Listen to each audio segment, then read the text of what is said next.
مسند احمد میں ہے کہ حضرت ابو بکر نے نبی کریم صلی اللہ علیہ وآلہ وسلم کی خدمت میں حاضر ہونا چاہا۔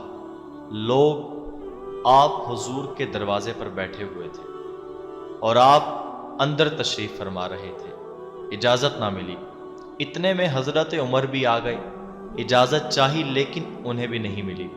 تھوڑی دیر بعد دونوں کو یاد فرمایا گیا، دیکھا کہ آپ صلی اللہ علیہ وآلہ وسلم کی ازواج مطہرات آپ کے پاس بیٹھی ہیں اور آپ خاموش ہیں۔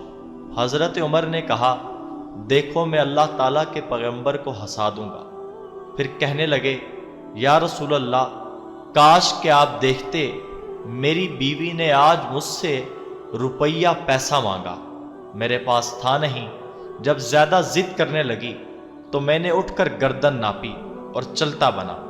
یہ سنتے ہی حضور ہنس پڑے اور فرمانے لگے، ارے میاں، یہاں بھی یہی قصہ ہے، دیکھو یہ سب بیٹھی مجھ سے مال طلب کر رہی ہیں۔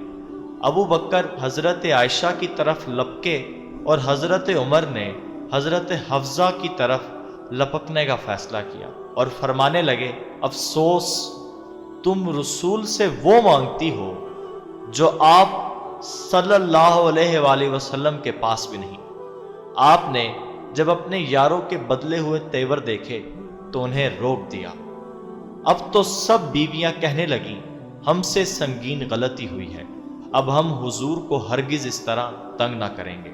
حضور اکرم صلی اللہ علیہ وآلہ وسلم کی ازدواجی زندگی سے منسوب یہ واقعہ یقیناً آپ کے دلوں میں ایمان کے نور کو منور کر گیا ہوگا۔